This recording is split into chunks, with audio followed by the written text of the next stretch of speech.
Hello friends, today we are going to discuss in class 6 NCERT figure it out page number 29. Question number 1, how many right angles do the windows of your classroom contain? Do you see other right angles in your classroom? इसमें हमें बताना है कि जो हमारे classroom के अंदर window जो होती हैं उसमें कितने हाउ मेनी राइट एंगल्स बनते हैं, कितने रेक्टेंगल्स बनते हैं. Do you see other right angles in your classroom? क्या हम और भी अदर राइट एंगल्स देख सकते हैं हमारे क्लासरूम में? हाँ, हम देख सकते हैं. जैसे कि हमारी जो क्लास में विंडो होती है वो कैसे होती है,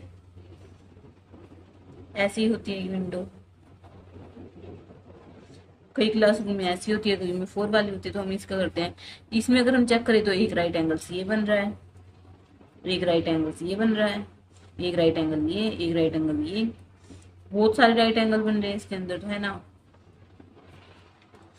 फिर उसके बाद कहा है do you see other right angles in your classroom? क्या आप और भी कहीं अपने क्लासरूम में और भी राइट एंगल्स देख सकते हैं? हाँ, हम देख सकते हैं.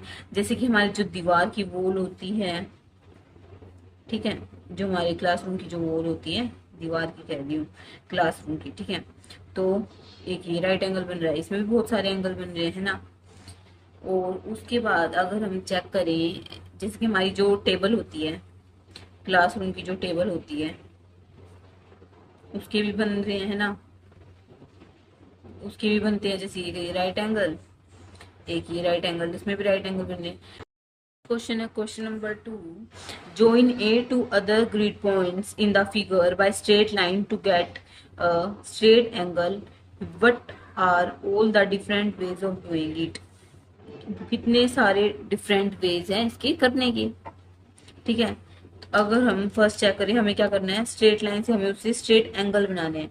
अगर हम कलर चेंज करते हैं, जैसे कि रेड जो आपको दिख रही है लाइन, ये स्ट्रेट लाइन है.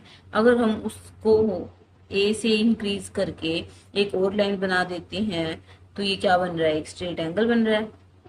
ये स्ट्रेट एंगल बन रहा है, ठीक है. इसको नेम क्या करते हैं, हम सी कर देते हैं. नेक्स्ट, ये जो फिगर है इसके अंदर भी हमें क्या बनानी है, स्ट्रेट लाइन बनानी है. ये ध्यान रखना कि हमें जो लाइन जो ज्वाइन करनी है वो ए से ज्वाइन कर, जैसे हमने इसमें ए से ज्वाइन कर, ना कि आप ऐसे बी से ज्वाइन कर लो, ठीक है. हम बी से ज्वाइन नहीं करेंगे, हम ओनली ए से ज्वाइन करेंगे. अब जो सेकंड फिगर है उसके अंदर अगर हम स्ट्रेट लाइन स्ट्रेट एंगल बनाए, एक मिनट थोड़ा स्ट्रेट कर देते हैं इसको.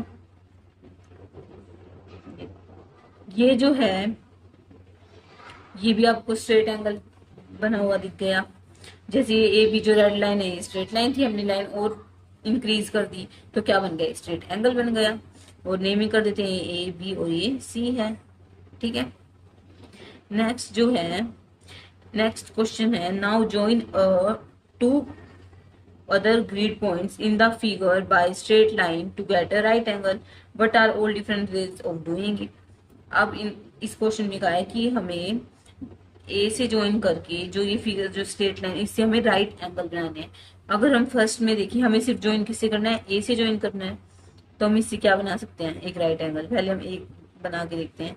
जैसे कि ये बन रहा है राइट एंगल, है ना, ये राइट एंगल बन रहा है, ठीक है. नेम कर देते हैं ए बी सी, ठीक है. नेक्स्ट जो फिगर है इसके अंदर भी हमें ए से राइट एंगल बना, तो हम क्या करेंगे, इसको इधर ऐसे इंक्रीज कर देंगे तो इधर क्या बनेगा, राइट एंगल बन रहा है. इधर भी ए बी एंड सी, इसको सी नेमिंग करेंगे, ठीक है.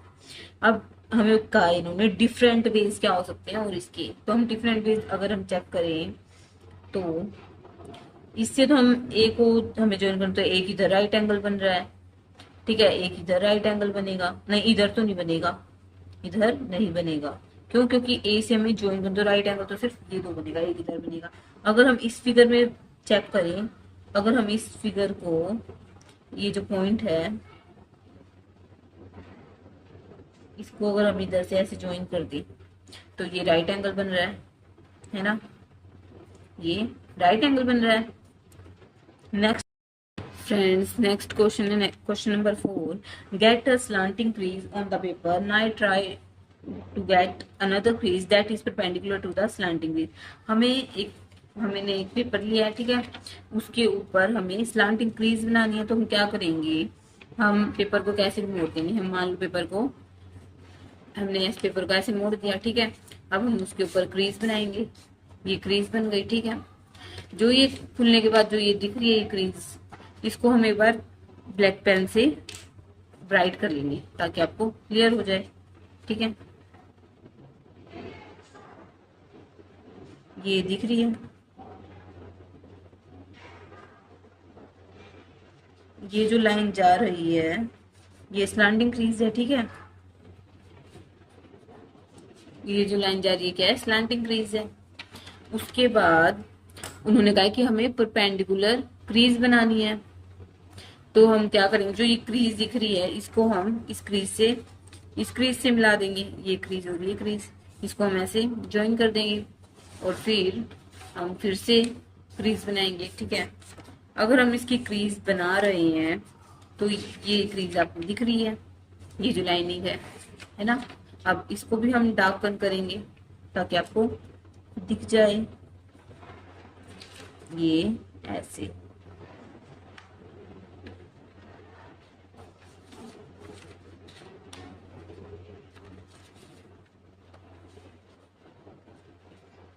ये ऐसे, ठीक है। ये जो आपको दिख रही है ये क्रीज में आपको ये करके, ये जो क्रीज बनी हुई है ये हम आपको इधर करके दिखाएंगे, ठीक है। जैसे कि ये हमारा पेपर था, ठीक है। हमारी क्रीज कैसे बनी थी, एक तो क्रीज इधर बनी थी और एक क्रीज इधर बनी थी, ठीक है। अगर आप चेक करोगे इसके अंदर ये जो लाइन है ये इस लाइन को काट रही है, यानी कि परपेंडिकुलर है ये लाइन, ये दोनों लाइन परपेंडिकुलर है। क्यों, परपेंडिकुलर लाइन वो होती है जो जो हॉरिजॉन्टल लाइन वर्टिकल लाइन के ऊपर आती है, तो ये इसके ऊपर ही आ रही है। तो इससे कितने एंगल्स बन रहे हैं, how many right angles do, या उसके बाद हमें बताना है कि इसमें कितने राइट एंगल्स बन रहे हैं। तो 1 2 3 एंड 4, कितने एंगल्स बन रहे हैं, 4 एंगल्स, 1 2 3 4। हमारे इसके अंदर कितने बन रहे हैं, 4 राइट एंगल, एग्जैक्ट जो राइट एंगल है वो 4 बन रहे हैं।